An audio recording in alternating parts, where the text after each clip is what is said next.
उहाँमाथि दुर्व्यवहार गरिएको उहाँलाई हिंसा गरेको कारबाही गर्नुपर्छ। ब्रदर हजुरलाई यता हैन ब्रदर हजुरलाई सिस्टरलाई क्यान्सरको थियो थाहा थियो है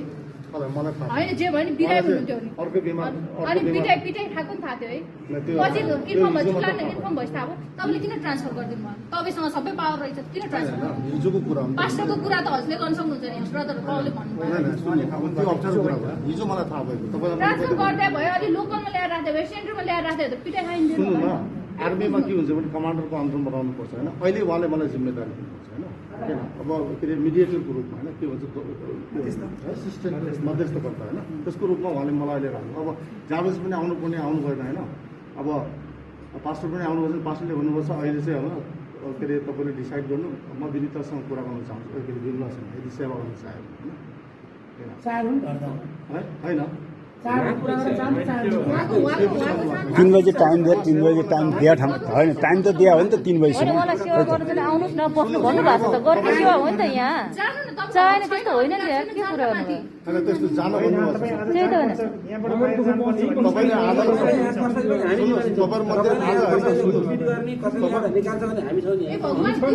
एक साइडबाट ब्रदर कि त ब्रदरले सिस्टरलाई किन हात उठायो ब्रदर खोइ एकदम गल्ती हो गल्ती मात्रै भनेर भएन नि त कारबाही हुनु पर्यो अब म बोल्छु ल अभियान त हुनुहुन्छ मलाई म बोल्छु ल अब म के भन्छु भन्दा हिजो म गएँ जाँदाखेरि त लक्ष्मी भन्ने मान्छेले दिजुलाई यस्तो नराम्रो तुच्छ शब्द बोलिन् कि त्यहाँको विश्वासी उनले केसम्म भने यो जग्गा मैले दिएको निस्किएर जा ताला लगाउँछु एउटा पण्डित गुरुआमा र मान्ने जन मान्छेलाई त्यो व्यवहार असह्य एउटा त्यो गलत हो अर्को के हो त भन्दा त्यहाँ बस्ने त्यो दुईटी एउटा ब्रदर र सिस्टरले पनि उहाँमाथि गरेको दुर्व्यवहार छर्लङ्ग मैले त्यहाँ देखेँ किन भन्दा त्यो मेरीले त्यो मोतीलाई ओइ त कस्तो आइनु जस्तो भएर बसेको बोल्न सक्दैनस् यिनीहरू यत्रो कराएर छ साडी लाएर हिँड भनेर भन्नुभएको छ उहाँले अनि मैले उहाँलाई सम्झाएँ त्यहाँमाथि हिंसा भएकै हो हेर्नुहोस् है हिंसा भएकै छ त्यसरी एउटा सारा चिज त्यागेर एउटा धर्मका लागि होइन एउटा आस्था बोकेर अर्काको ठाउँमा गएर बसेको महिलालाई त्यसरी दुर्व्यवहार गर्न पाइँदैन कुनै धर्ममा पनि पाइँदैन होइन हरेक धर्मले महिला भनेका सबैभन्दा माथि हुन् पूजनीय हुन् भनेर हरेक धर्मले व्याख्या गरेको छ त्यो चाहिँ दुर्व्यवहार हो तिनीहरूलाई चाहिँ कारबाही गर्न पर्यो होइन किनभनेदेखि उहाँलाई अब उहाँलाई हामी परिवार भन्दा तपाईँहरू विश्वासीप्रति चर्चप्रति माया छ हामीप्रति माया छैन किन भन्दा लामो यात्रा गर्दा मैले दिजुलाई अब धर्म परिवर्तन गर्नु छोड्नु विरोध गर्नु भन्दा बरु मलाई यही मार्दे म परिवर्तन गर्दिनँ भन्नुभयो होइन अब सबै भावना हामीले बुझ्यौँ त्यो भएर तिनीहरूलाई कारबाही गर्न पर्यो उहाँले यत्रो चर्चमा बसेर यत्रो सेवा गर्नुभएको छ अनि सेवा गरे बापत के त भन्दा उहाँको अन्तिम प्राण पनि यही चर्चमा जाओस् त्यो भएपछि उहाँ मोक्ष प्राप्ति गर्नुहुन्छ क्या उहाँको भाषामा होइन उहाँको शरीर परमेश्वरसँग जान्छ त्यो भएको कारणले उहाँलाई हामीले घर लिएर गएर राखेर झन् यो कुरा झन् डिप्रेसन होला पीडा होला मान्छे मर्ला किन भन्दा मैले मानिरहेको मेरो परमेश्वरबाट मलाई टाढा राख्दा मान्छेलाई पीडा हुन्छ कि त्यो भएर यो कुरामा विवाद हामी केही नगरौँ हेर्नु है सानो कुराले हामी सल्टाउन सकेन भने भोलि ठुलो रूप लिन्छ यसले भनेको तपाईँ हामीलाई नै असर पर्ने हो आज हामी कति मिलेर बसेका छैनौँ र छौँ नि त हामीलाई त धर्मप्रति पनि केही वितृष्णा छैन है त्यो भएको कारणले तिनीहरूलाई चाहिँ कारबाही गर्नै पर्छ तिनीहरूलाई कारबाही गरौँ उहाँको चाहिँ उपचार पनि गरौँ उहाँले यत्रो वर्ष यहाँ सेवा गर्नुभएको छ उहाँलाई यहीँ राखेर उहाँले फेरि सेवा गर्नुहुन्छ हाम्रो अपेक्षा यही हो मैले देखेको कुरा चाहिँ तपाईँलाई म प्रेम गर्छु तपाईँलाई माया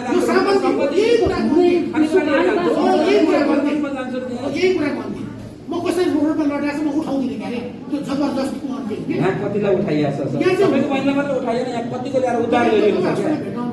कतिलाई उद्धार गरिएको छ भने उहाँलाई गर्ने होइन उहाँलाई उद्धार गरिनु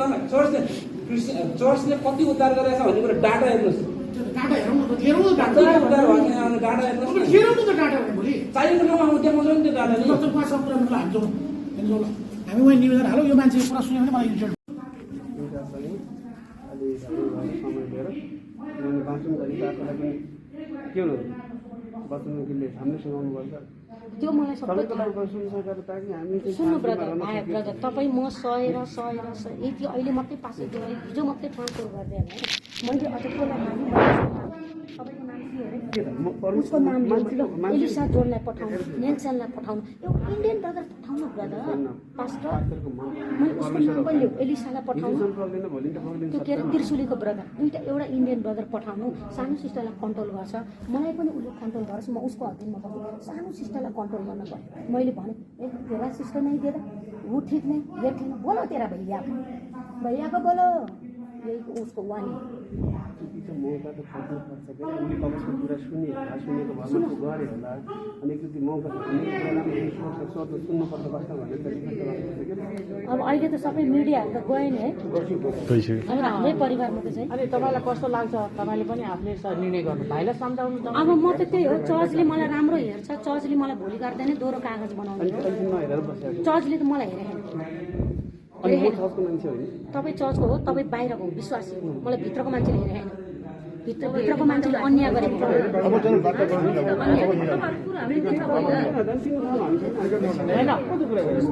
अब विश्वासीहरू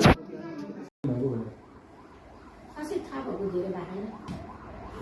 त्यही लकडाउनको कारण हो होइन केही पनि थिएन सानो एउटा गिर्खा आएको थियो खासै मेरै लापरवाही हो कि त्यो गिर्खा आउने बेला अब मैले सेक्दिएँ गाडी सेक्न नहुँदैछ छातीहरूमा अब स्त्रीहरूको त्यो त सँगै छ त अनि अब मैले अब त्यो वास्ता नगरेर लकडाउनको टाइममा कहाँ डाक्टरमा जाने गिटारी सेक्दिने गाडी सेक्दिने बटन ब्याग राख्ने गरेर बिग्रियो कि मलाई त्यो भरतपुर क्यान्सर डाक्टरले मलाई त्यही भएर पढायो डाक्टरले नै पढायो मलाई तपाईँले त्यो गरेको गल्ती हो नभने यत्रो गाँठो थियो त्यो सेक्दा ठुलो भएको कि नुन पानी सेक्दिने बेसार पानीले सेक्दिने आफैले त्यहाँभित्र त्यहाँ सिकाएर कि तपाईँले होइन म आफैले उनीहरूले सिकाउँदैन उनीहरूले मेरो म आफै इन्चार्ज हो कसले सिकाउने मैले अरूलाई सिकाउँदैन तपाईँ इन्चार्ज हुनेको त्यो चर्चको त्यो चर्चको ठुलो म हो इन्चार्ज के कुन नामको के नामको म पोटेस हो potash mission potash Protestant Christian हजुर म पोटेस हो प्रोटेस्टेन्ट मेरो सिस्टर भने जस्तो सेतो बाँच्छ सेतो लाउँछु त म अहिले त यो अफिसले मात्रै हो मेरो ड्रेस त सेतै हो अहिले त यो लुगा लाउनु सक्दैन नि त ब्लाउजहरू यो क्वालिटी त मेरो ड्रेस त्यही हो म त्यही लाउँछु अर्को त लाउँदिनँ भेस्ट त मेरो त्यही हो यहीँ छ नि अब अहिले भाइले हेर्कोमा लाँदाखेरि म त्यही लगाएर जाने भनेर निकालिरहेको छु नि यत्रो वर्षको हाम्रो सिनेमाको उहाँले कहिले दिदीको बारे कुरा गर्नु भएन मैले मूर्ख है यस्तो हो कुरा भने अब म घर चर्चबाट निक्लिँदाखेरि मेरो भाइ यो मेरो छोरोभन्दा पनि सानो थियो जस्तै मेरो भाइ त्यस्तै 16 वर्ष थियो कि 16-17 वर्ष थियो मेरो भाइ होइन अब मेरो भाइ 16-17 वर्ष उमेरमा म निस्केको अब विवाह कसैको भएको थिएन मेरो छोटुल दिदीको नि विवाह भएको थिएन अब कस्तो भने मेरो दाइको विवाह भएको थियो मेरो भाइको बिहा भएको थिएन मेरो दिदीको बिहा भएको थिएन हजुर सानैमा म यसरी बाहिर हिँडेर मैले यो धर्म पाएँ त्यो धर्म कसरी पाएँ म रोगी बिरामी अब मलाई छोप्ने आमा त बितेर जानुभयो आमा हुने त थाहा पाउनुहुन्थ्यो होइन अनि छोप्ने अनि अलिक दिमागी टर्चरहरू के युथ लाइफमा त्यहाँपछि मलाई कसले मलाई अब सुसमाचार सुनाएपछि अब मलाई अनि चर्चमा लग्यो चर्चमा त्यस्तै जवानी भएर मैले चर्चमा आफैलाई मैले अर्पण गरेँ जवान उमेरमा तर व्हाइट ड्रेस म पहिलेन यस्तै ड्रेस थियो मेरो भाइकै ड्रेस मेरो छोरी भजनी लगाइरहेको छ नि त अहिले त्यस्तै ड्रेसमा म बसेको कि अनि त्यही माई आउँदैन मलाई तपाईँलाई अनि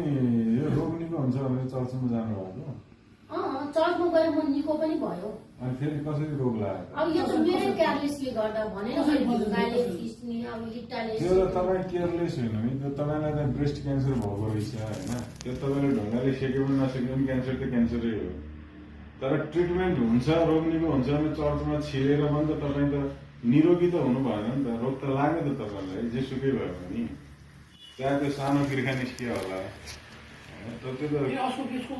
क्यान्सर होइन त्यो त क्यान्सर त तपाईँलाई त्यो ढुङ्गाले सेक्नुभन्दा अगाडि नै त्यो क्यान्सर नै भएको होला तपाईँले दुखेन होला थाहा भएन होला त्यतिखेर तपाईँले ढुङ्गाले एउटा कुरा के थियो भने 18 वर्षमा यसको योनिमा छ नि गिर्खाहरू केही आएको थियो कि त्यो आफू अब त्यो बेलामा चाहिँ जस्तो योनीमा गिर्खा आएर यो चाहिँ क्रिस्चियन भयो नि, त्यो निको हुन्छ भनेर यो क्रिस्चियन क्रिस्चियन भयो खास चाहिँ। त्यो योनीमा यसको गिर्खाहरू आएको थियो, कसै ट्रिटमेन्ट गर्यो, कसले चाहिँ प्रार्थना गरेर ठिक हुन्छ के भन्थ्यो। 18 वर्ष थियो यसको उमेर होइन, त्यो बेलामा भयो क्रिस्चियन। अनि भइसकेपछि आज 47 वर्ष भयो, 47। अब यो उसको र मेरो भेट भएको भने 17 वर्ष लगभग 17 वर्षको भेट भएको है, त्यो ग्याप के 15 वर्ष ग्याप भयो हाम्रो होइन, 15 वर्ष ग्याप भयो भने भेट नभएको। भनेपछि अहिले त अहिले अब यो त्यो त अहिले छ नि, त्यो योनी चाहिँ डक्टर साहबको भनेअनुसार कुहिएर केही पनि छैन कि। अनि कहाँ निको भयो त अन्त?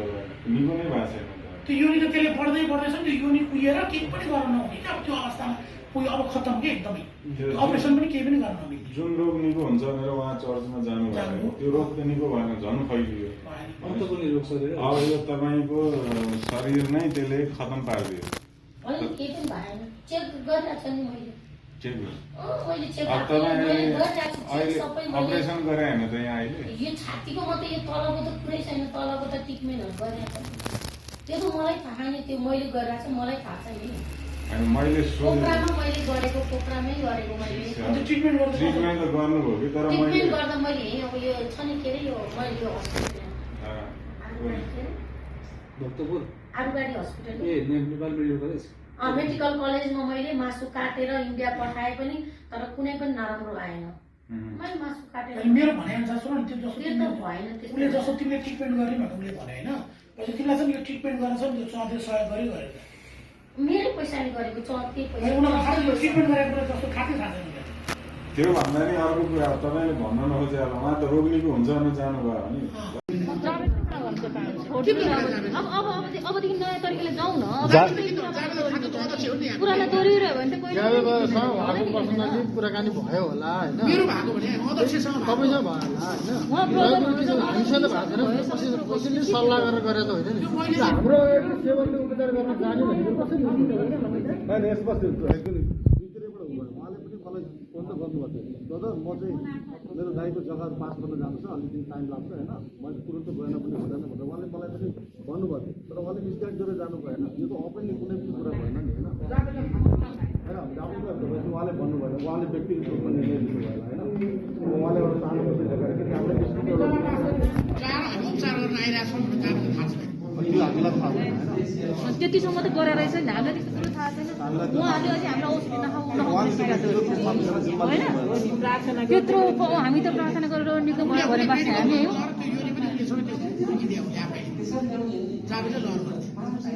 मैले सोधेको थिएँ एकचोटि यस्तो भाउ भएछ सिस्टर औषधि खानु पर्ने सिस्टर भने मलाई भनेको छ क्या सिस्टरले। हामी त यहीँ हाम्रो विवाह सिस्टरले मैले उहाँ घाउ छ अरे, पानी छोएर छ अरे, हामीले नभए त्यस्तो सिस्टर खास गरेर हाम्रो संस्थामा चाहिँ विशेष गरेर होइन, पहिला विवाहित मान्छे लिन्थ्यो, अहिले लिँदैन। धेरै समस्याहरू आइलाग्छ होइन, किनकि विवाहित मान्छेले सेलिब्रिटीको जीवन जिउन सक्दैन। तर आजभन्दा तपाईँको